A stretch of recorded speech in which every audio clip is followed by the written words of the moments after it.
ihr wunderschönen Menschen da draußen und willkommen zurück auf meinem Kanal. Ich bin Horpler, aka Laura, und ich hoffe, euch geht's allen soweit gut.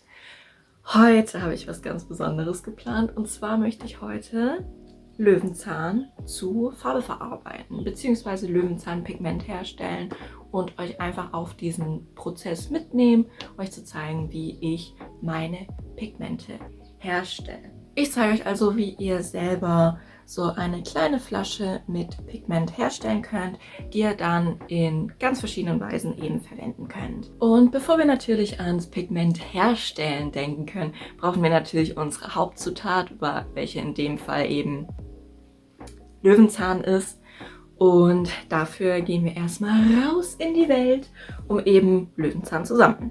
Und ich weiß auch schon, wo ein paar gute Spots sind, und da fahren wir jetzt mit dem Fahrrad hin, sammeln ein bisschen Löwenzahn und dann verarbeiten wir den ganzen. Genau, also bis gleich. Zuallererst sammeln wir aber hier den Geilo Löwenzahn bei uns im Garten ab, weil der wird sonst eh ausgestochen, und lieber nutze ich ihn jetzt für was Schönes, als wie dass er einfach weggeschmissen wird. Mit unserem Gartenlöwenzahn haben wir jetzt tatsächlich schon ein halbes Glas voll gemacht. Und ja, mir reicht es aber nicht, deshalb gehen wir jetzt noch eine Runde raus und sammeln da eben an dem Spot, den ich im Kopf habe, noch mal ein bisschen mehr. Aber an sich würde das schon für eine kleine Menge Pigment reichen. Ich könnte auch einfach lazy sein und hier den Löwenzahn an der Straße nehmen, aber das hat einen guten Grund, warum ich das nicht mache. Und zwar die Abgase und die Partikel von dem Asphalt können tatsächlich das Pigment, was man am Ende herstellt, beeinflussen und trüben. Und deshalb ist es mir wichtig, dass ich Löwenzahn vom Feld ernte, weil, also theoretisch könnte ich den auch nehmen, aber ich möchte ein schönes Reinpigment haben, und dafür muss ich halt eben die natürlichsten Löwenzähne finden, die halt eben am wenigsten beeinflusst sind. Weil sonst kann es halt sein, dass mein Pigment grau wird, und das möchte ich nicht. Bisschen gegen die Straßenverkehrsordnung verstoßen, indem ich am Handy auf dem Fahrrad bin. Aber wie ihr sehen könnt, wir kommen unserem Ziel näher, und ich glaube, ich nehme da tatsächlich schon ein bisschen was mit. Es ist auch wichtig, dass ihr, wenn ihr irgendeinen Spot findet, dass ihr da nicht alles aberntet, weil Löwenzahn voll die wichtigen Nahrungspflanzen für die Erstbestäuber im Jahr sind. Wir haben gerade Mitte April. Und Löwenzahn sind so mit unter anderem die ersten nahrhaften Frühblüher, die blühen. Und deshalb ist es wichtig, dass ihr auch immer ein bisschen was für die Bienen übrig lässt. Und ich hocke hier so mitten auf dem Feld, wie so ein kompletter Larry. So wie ich gerade aussehe, würde ich mir auch nicht trauen. Also ich hoffe, es kommt niemand vorbei und denkt sich so, Digga, was macht die da? Aber wir haben jetzt unser erstes Glas schon voll, und jetzt werde ich noch zum zweiten Spot fahren, wo ich definitiv weiß, dass es welche hat, die auch noch nicht verblüht sind. Ja, wenn ich das nicht mal einen guten Spot nennen würde. Ich habe jetzt mein zweites Glas voll und fahre jetzt wieder über einen kleinen Umweg nach Hause. Und was ihr euch auch merken könnt beim Löwenzahn sammeln für Pigment, da ist es nicht so, wie wenn ihr Löwenzahn für Salat sammelt oder so, dass ihr auf irgendeinen bestimmten Zeitpunkt achten müsst. Naja, eigentlich schon. Und zwar ist es so, dass die Blüten zur Mittagszeit am meisten ätherische Öle und sekundäre Pflanzenstoffe ausbilden. Und bei den sekundären Pflanzenstoffen sind eben die Farbstoffe dabei. Und wenn ihr also besonders kräftige Farben haben möchtet, dann würde es sich empfehlen, den Löwenzahn eben zur Mittagszeit zu ernten. Und das ist jetzt eben der Fall. Mir ist übel warm, ich habe mich aber zum Glück eingecremt, und genau. Also es ist dasselbe Prinzip, wie wenn ihr Kamille erntet, immer zur Mittagszeit. Da sind die guten Stoffe am stärksten, damit sie halt eben auch die meisten Bienen anlocken können. Genau. Wenn ihr übrigens auch gelbes Frühlingspigment herstellen wollt, aber ihr nur Zugang zu ekligen Straßenlöwenzahn habt, dann könnt ihr auch Forsythienblüten nehmen. Das ist sogar, würde ich sagen, ein bisschen besser, weil Forsythien auch richtig scheiße sind. Die blühen zwar schön, aber bieten absolut null Mehrwert für unsere heimischen Bestäuber. Also die sieht zwar schön aus, aber Bienen können mit der nichts anfangen. Wir sind jetzt hier in der Küche und ich habe schon alles hingerichtet. Zum Pigmentkochen braucht ihr zuallererst mal einen Topf, wo ihr das Ganze später einkochen könnt. Hallo. Dann ist es wichtig, dass ihr die Hauptzutaten natürlich habt. Das ist einmal euer botanisches Füllmaterial oder eure Pflanze, die ihr einkochen wollt. Dann Natron, Aluminium-Kaliumsulfat und wenn ihr ein bisschen freaky seid, könnt ihr auch Kalk noch benutzen. Genau, dann zu den Utensilien. Wir brauchen Filter. Da könnt ihr entweder einen feinen Stoff nehmen oder Kaffeefilter. Dann braucht ihr Messbecher, Gläschen, bisschen Papierstreifen, damit ihr Tests machen könnt, einen Stift und was zum Schreiben, falls ihr eure Ergebnisse notieren wollt, damit ihr nochmal ein ähnliches Pigment herstellen könnt und einen Mörser. Wir beginnen das Ganze, indem wir eben den Löwenzahn erstmal einkochen. So, dann starten wir das Ganze, indem wir unsere Löwenzahnblüten einmal in den Topf geben. Ihr könnt auch, wenn ihr ganz freaky seid, könnt ihr auch die grünen Teile und die Pflanzen oder die Blütenansätze, könnt ihr die entfernen und wirklich nur die Blüten reinmachen. Wir sehen schon, unser Glas ist ein bisschen gelb geworden, das ist sehr gut. Das zeigt, dass wir eine gute Qualität an Blüten haben. Na, dann packen wir das alles mal in den Topf rein. Und jetzt kommt die erste wichtige Maßarbeit, indem wir abmessen, wie viel Wasser wir dazugeben. Grundsätzlich gilt, dass wir so viel Wasser dazugeben, dass die Blüten oder unser Pflanzenmaterial komplett bedeckt ist. Da gibt es auch unterschiedliche Rezepte dazu. Das ganze Farbe- bzw. Pigmentkochen ist ja eh so ein Ding, was kaum noch, wo die Informationen kaum übermittelt worden sind. Es gibt da so grobe Ansätze. Manche sagen, dass es bedeckt sein soll, manche sagen 1 Liter konkret. Es ist unterschiedlich, aber ich mache das so, dass eben mein Pflanzenmaterial komplett mit Wasser bedeckt ist. Und wir notieren trotzdem, wie viel Wasser wir dafür benötigen. So, das ist jetzt mal 1 Liter. Und so wie es aussieht, reicht 1 Liter auch schon. Ich habe auch bewusst den kleineren Topf genommen, aber ihr könnt natürlich den Topf nehmen, welche Größe ihr auch immer möchtet. Das ist halt einfach nur wichtig, dass ihr nach dem Prozess, falls ihr das Geschirr noch nutzt, um eben Essen zu machen, dass ihr das dann gut spült. Perfekt, dann kann das jetzt anfangen zu... Oh Gott, Marienkäfer! Hallo! Jesus Christ, ist der schon... Nee, du lebst noch. Kocht keine Insekten mit, das ist wichtig. Während der ganze Spaß jetzt langsam anfängt zu köcheln, können wir schon mal unsere Chemikalien vorbereiten. Und da werde ich auch gleich nochmal auf die Maße oder auf die Maßeinheiten genauer eingehen, wenn das Ganze kocht. Aber zuerst ist es wichtig, dass wir unser Alaun eben im Mörser zerkleinern. Und dafür nehme ich jetzt ungefähr 15 Gramm auf 1 Liter und werde das jetzt eben klein mörsern, weil ich in der Apotheke das kristalline Alaun eben gekauft habe. Das muss dann eben gemörsert werden, damit die Reaktion besser ablaufen kann. Nebenher könnt ihr dann auch schon mal Wasser für euer Natron kochen. Da ist es wichtig, dass bevor ihr das Natron dann am Ende dazugebt, dass das bereits in eurem Wasser oder als Lösung schon fertig ist. Da könnt ihr auch Pi mal Daumen reinkippen, so dass es ungefähr eine Maßeinheit von dem, was ihr nutzt, eben entspricht. Und dann gießt ihr da einfach heißes Wasser drauf. Mir fällt gerade ein, ich bin richtig rude. Ich habe gar nicht richtig erklärt, was wir hier überhaupt machen. Und zwar, wie ihr jetzt gerade schon gesehen habt, wir brauchen Kalialaun und Natron. Und wir nutzen den Prozess der sogenannten Verlackungsreaktion. Das ist ein bisschen komplexer, aber ich versuche es euch so leicht wie möglich zu erklären. Und ich werde euch auch nicht mit Strukturformeln oder so nerven. Und zwar nutzen wir die Verlackungsreaktion auf eine ähnliche Weise, wie es auch beim Stoffefärben genutzt wird. Das ist auch die alte Technik, wie eben Stoffe gefärbt worden sind, aber halt eben, dass wir dadurch Pigment herstellen. Und zwar machen wir das Ganze so, indem wir den Farbstoff einmal erstmal in Wasser lösen. Das funktioniert eben sehr gut über Hitze. Deshalb müssen wir das Ganze einkochen. Und dann geben wir das Metallsalz dazu, eben das Kalialaun, was dafür sorgt, dass der Farbstoff an das Salz gebunden wird. Und über einen pH-Umschlag sorgen wir dann dafür, dass das gefärbte Salz wieder ausfällt. und als Feststoff bzw. als Pigmentpaste übrig bleibt, wenn wir es dann filtern. Und diese Paste lassen wir dann trocknen, mörsern die einmal und dann haben wir unser fertiges Pigment. Das funktioniert mit den meisten botanischen Pigmenten so. Da muss man aber auch teilweise eben mit dem pH-Wert spielen, weil einige Farbstoffe sich erst in einem alkalischen oder eben in einem sauren Bereich eben lösen. Und da muss man halt einfach ein bisschen rumspielen und experimentieren. Jede Pflanze funktioniert auch anders. Also es ist sehr viel Experimentieren, einfach weil auch sehr wenig Wissen vom tatsächlichen Pigment herstellen tatsächlich von damals übermittelt worden ist. Also es ist sehr viel rumprobieren, ausprobieren, ja, sehr viel Alchemie essentially.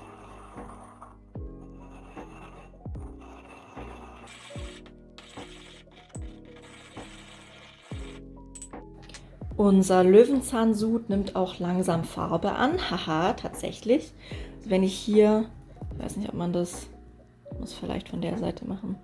Wenn ich das hier, die Blüten zur Seite drücke, dann sehen wir langsam, wie sich das Wasser anfängt zu färben. Und da können wir auch schon die ersten Farbtests machen mit unseren Papierstreifen, indem wir die einfach da reintunken und dann einfach trocknen lassen und dann sehen wir, wie viel Pigment sich bereits im Wasser gelöst hat.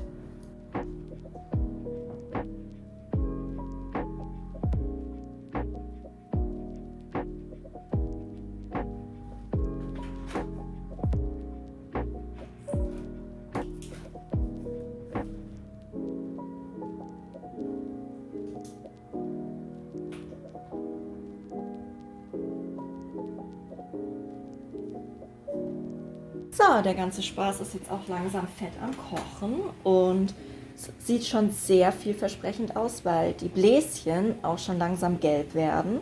Das bedeutet, dass sich viel Farbstoff löst. Und auch wenn wir das Ganze mal kurz runternehmen und die Blüten zur Seite drücken, dann sehen wir, dass der Sud richtig schön dunkelgelb und trüb wird. Und genau das wollen wir. Und je länger wir es natürlich kochen lassen, desto intensiver wird es. Und man sieht auch schon, die Teststreifen werden intensiver gelb. Und jetzt lassen wir das jetzt einmal noch ein bisschen vor sich hin köcheln, schalten es schon mal ein bisschen runter. Aber bevor wir das jetzt aber noch mal abgießen, würde ich noch mal einen Teststreifen machen.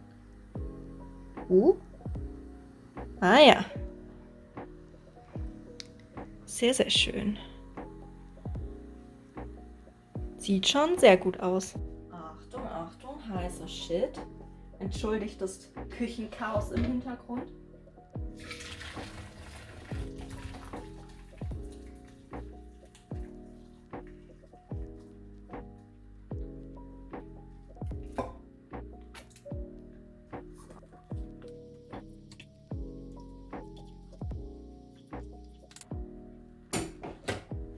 So, wir haben jetzt hier unsere Farblösung,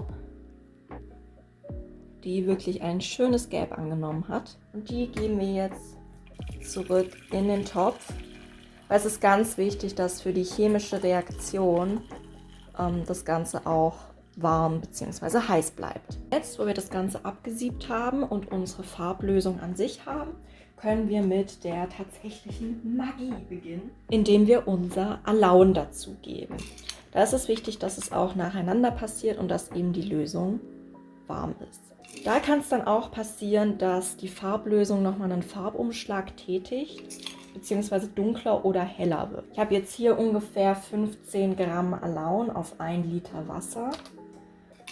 Da streiten sich auch die Geister, was die richtigen Maße sind, die man für 1 Liter nehmen soll. Da gilt, das, was für euch am besten funktioniert, wird auch für euch genutzt. Jetzt sehen wir, die Lösung ist ein bisschen orange geworden. Testen wir gleich mal nach. Und wir sehen, unser Zettelchen hat sich entfärbt, beziehungsweise die Lösung hat sich entfärbt. Zumindest zu dem, wie es vorher war. Und das ist eigentlich an sich ganz gut, weil das bedeutet, dass der Farbstoff jetzt im Alaun gebunden ist. Aber da das Ganze doch noch relativ kräftig ist, bin ich am Überlegen, ob ich noch mal ein bisschen mehr Alaun dazu tue, damit es sich komplett aufklärt und der komplette Farbstoff eben gebunden ist. Es fängt auch, wenn man die richtige Menge Alaun zugegeben hat, auch an, anders zu riechen. Es wird dann, besonders wenn ihr Blüten verwendet, fängt es dann an von so bitter pflanzlich an dann süßlich zu riechen. Also wie tatsächlich irgendwelche Hustenbonbons oder sonst allgemein so ein bisschen zuckrig. Also wenn es anfängt zuckrig zu riechen, dann habt ihr die perfekte Menge Alaun hinzugegeben. Ihr könnt allerdings auch schon anfangen, das Natron langsam dazu zu geben. Das würde ich empfehlen, weil ihr seht gleich weshalb. Während der Reaktion wird nämlich Kohlenstoffdioxid freigesetzt und sorgt dafür, dass das Ganze aufschäumt. Und ihr seht hier schon ein bisschen, durch die Zugabe von Natron fängt das Salz an, sich auszufällen. Da seht ihr die Stückchen in der Lösung, die eben das ausgefallene Salz sind. Und da ist es auch, wie ihr seht, wirklich wichtig, dass ihr das langsam und in kleinen Schritten macht, weil sonst, ja, sieht eure Küche aus wie Sau. So, ich habe den ganzen Spaß jetzt schon wieder zurück in den Messbecher gepackt. Und hier könnt ihr, ich hoffe, man erkennt es gut, könnt erkennen, wie die Lösung flockig geworden ist. Und das, was ihr da seht, was gerade absinkt, das ist das Pigment. Das wollen wir nachher haben. Das wird jetzt ausfällen weiter. Die Reaktion wird weiter passieren. Und wir stellen das Ganze so lange auf die Fensterbank. Dann kann sich auch der Schaum nochmal setzen. Und das Ganze kann eben zum Boden vom Gefäß sinken, sich da absetzen. Dann bilden sich 2 Phasen und dann können wir die erste Phase abgießen. Und wir kommen einfach in einer halben Stunde wieder. So, 1 Stunde später und wir können ganz klar erkennen, wie sich das Pigment ausgefällt hat. Das ist das, was da unten am Boden ist. Und wir kippen jetzt das Überschüssige ab, damit wir das Pigment rausfiltern können. Um das Ganze abzufiltern, können wir einfach wieder die Gläser nehmen, in denen wir auch den Löwenzahn transportiert haben. Und da nehmen wir dann entweder den Stoff oder die Kaffeefilter und spannen die dann in die Gläser ein.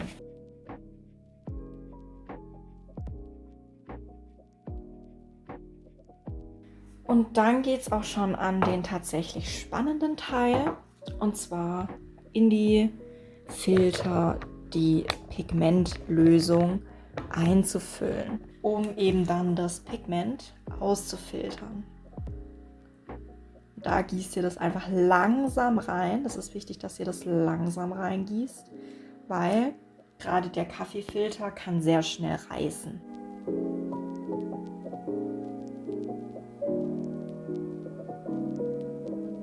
Und dann fängt das Ganze eben auch schon an durchzufiltern. Der Filterprozess kann mehrere Stunden dauern. Also ja, genau, da heißt es auch einfach warten. So, hier könnt ihr auch schon die Paste sehen, die wir dann am Ende haben wollen. Können wir uns einfach mal mit dem Mahlmesser ein bisschen was abkratzen und dann hier auf unsere Teststreifen Dinge auftragen. Dann können wir mal sehen, welche Farbe wir jetzt hergestellt haben.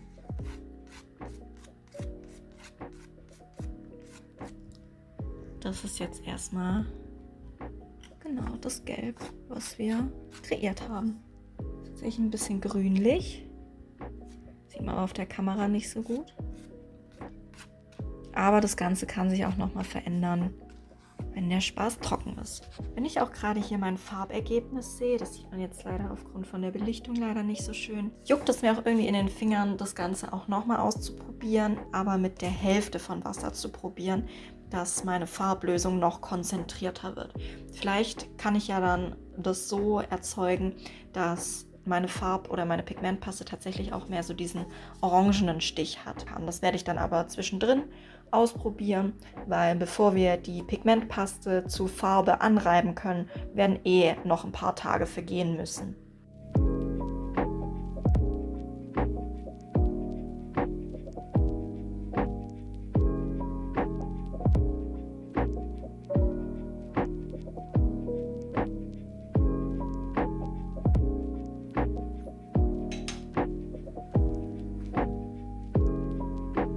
So, 3 Tage später. So sieht das Ganze aus, wenn es getrocknet ist. Und hier habe ich nochmal eine dritte Paste aufgekocht von der höheren Konzentration. Aber turns out, es ist genau dieselbe Farbschattierung. Also bei Löwenzahn macht es tatsächlich keinen Unterschied. Aber wir nehmen jetzt hier unsere getrocknete Paste und schmeißen sie in den Mörser.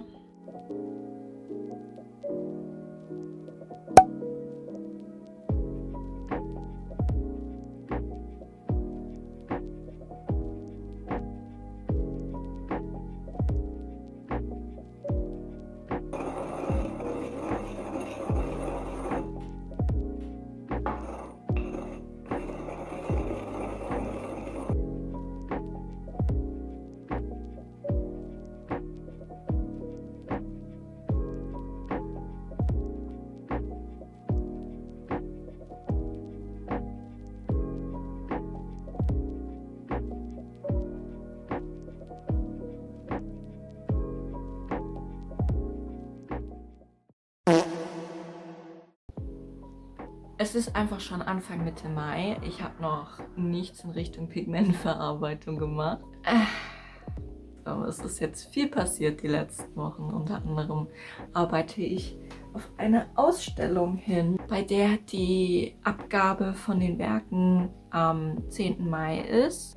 Heute ist der 9. Mai und mein Hauptbild ist noch nicht fertig. Ich weiß nicht, ob ihr das hier sehen könnt. Aber genau, ich sitze hier momentan an der Vorbereitung für die Ausstellung. Dadurch, dass ich auch Linoldrucke verkaufen werde. Ich habe hier einmal diesen hier. Skandalös, eine Vulva. Und diesen hier. Das ist alles im Rahmen von einer queer-feministischen Ausstellung. Und ja, da habe ich jetzt die letzte Zeit sehr intensiv drauf gearbeitet, weil ich auch davor noch nie so wirklich Linoldruck gemacht habe. Musste ich mich erstmal in das Thema reinfuchsen.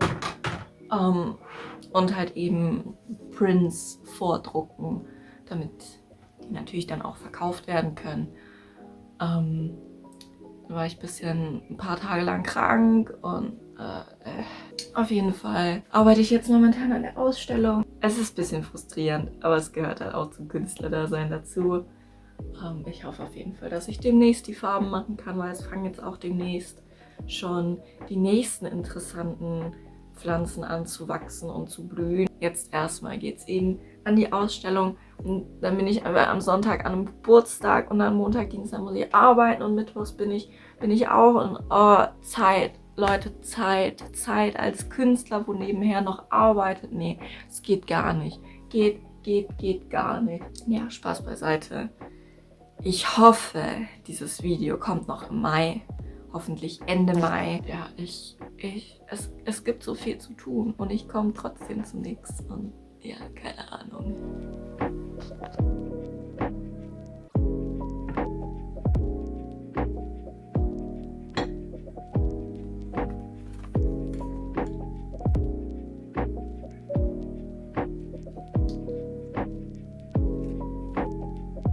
So, ich habe jetzt hier endlich mal alles aufgebaut, was wir zum Farbe anreiben brauchen.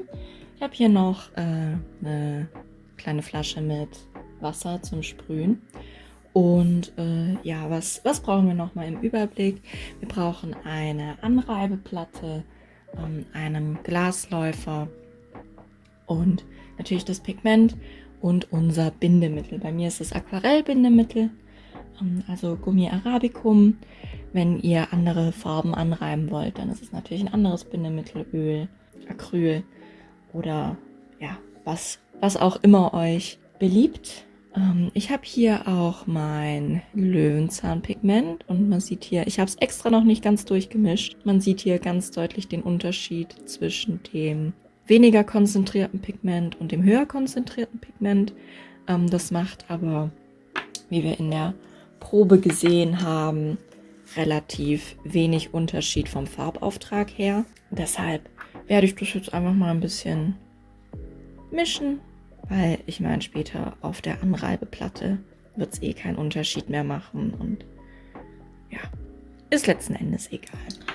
Genau, wie läuft jetzt so dieser normale Farbanriebsprozess aus? Zuallererst braucht ihr natürlich eure Zutaten, das ist das Pigment. Manche machen dann noch Glycerin mit rein.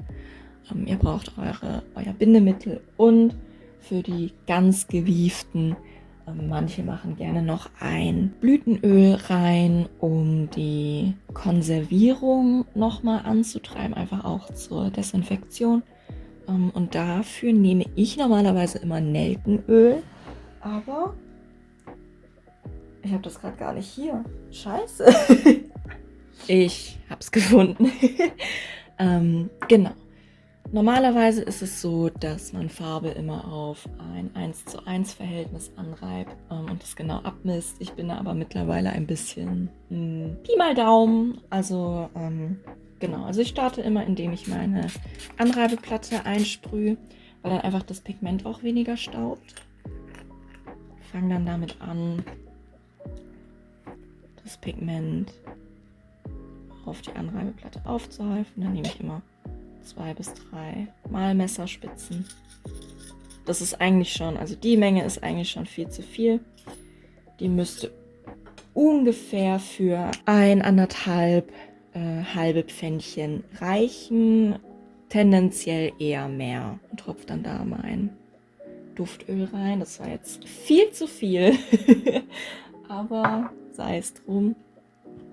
Und dann gebe ich den Binder drauf.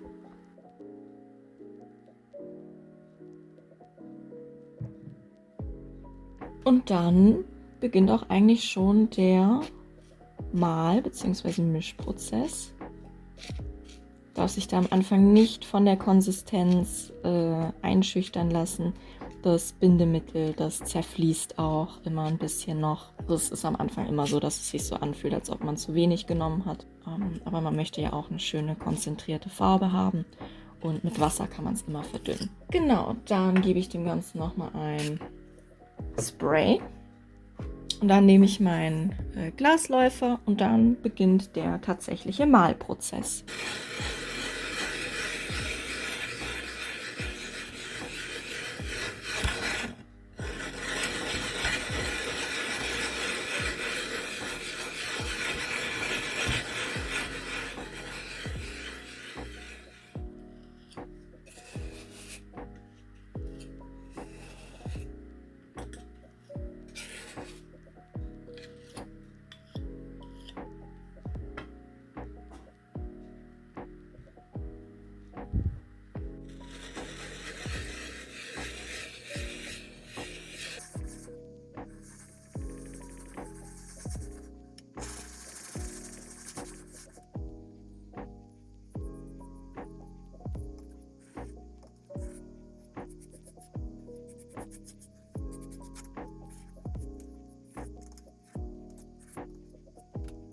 Wir können jetzt auch schon nach den ersten 2 Malvorgängen auch mal das erste Mal mit unserer Farbe malen, beziehungsweise mal die Lösung des Pigments im Binder testen. Dafür nehmen wir einfach unser Rezeptbuch und testen einfach mal die Farbe an. Und wir sehen gleich sofort, wir müssen noch viel malen, weil die Körnung noch sehr grob ist. Aber overall, nach 2 Mal malen, sieht es doch schon recht solide aus. Der ganze Prozess des Farbenanreibens kann je nach Pigment zwischen 10 Minuten und einer Stunde dauern.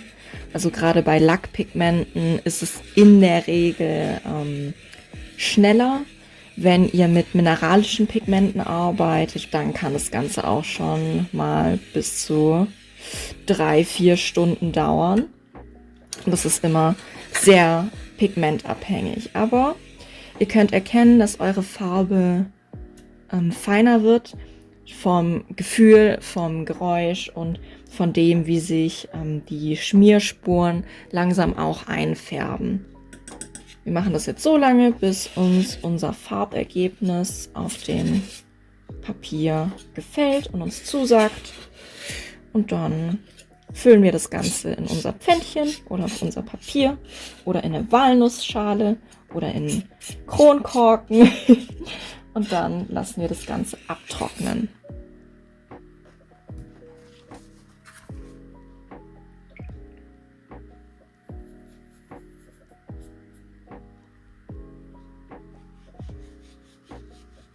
Na, sag mal, das sieht doch schon mal sehr, sehr gut aus. Noch ein bisschen, dann haben wir eine schöne Löwenzahnfarbe gemacht.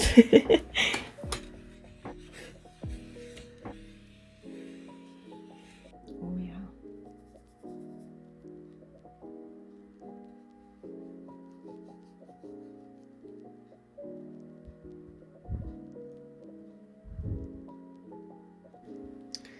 Ich würde sagen, mir gefällt die Konsistenz, mir gefällt die Farbgebung. Ich würde sagen, wir füllen den ganzen Spaß jetzt mal ab.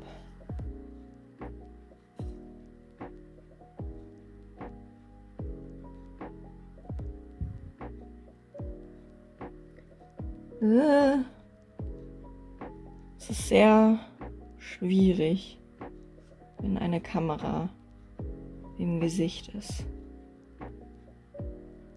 Ihr müsst auch bedenken, dass ihr jedes Pfännchen mehrmals befüllen müsst. Das passiert bei industriell gemachten Farben auch, weil die frisch angeriebene Farbe beim Trocknen an Volumen verliert. Selbes Prinzip wie bei der Pigmentpaste. Und deshalb ihr nachfüllen müsst nach einer Zeit. Hier meine jetzigen Pigmente zeigen. Ihr seht, die sind alle ein bisschen abgesunken und die müssen alle eben mehrmals befüllt werden, um tatsächlich bis nach oben gefüllt zu werden. Deshalb geht davon aus, dass wenn ihr Pfännchen befüllen möchtet, dass ihr mehrmals Farben anreiben müsst, um überhaupt ein Pfännchen komplett voll zu kriegen.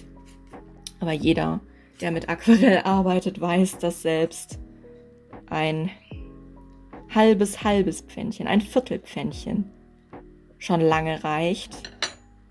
Jetzt gleichen wir das alles noch ein bisschen aus. Und der Rest kommt auf meine Dot Cards. Und das ist eigentlich der ganze Prozess. Leute, ratet mal, wer einfach vergessen hat, ein Outro aufzunehmen. Anyways, wir ignorieren auch einfach mal, dass das Video einfach fast ein halbes Jahr gebraucht hat, bis es rauskommt. Ja, ich hoffe trotzdem, ihr hattet viel Spaß beim Zusehen und fandet das Video zumindest ein bisschen informativ. Vielen Dank, dass ihr dabei wart. Bleibt sauber, bleibt gesund und trinkt auf jeden Fall genug. Das ist wichtig, besonders wenn es jetzt so warm ist. Also, danke, dass ihr dabei wart. Ciao, ciao.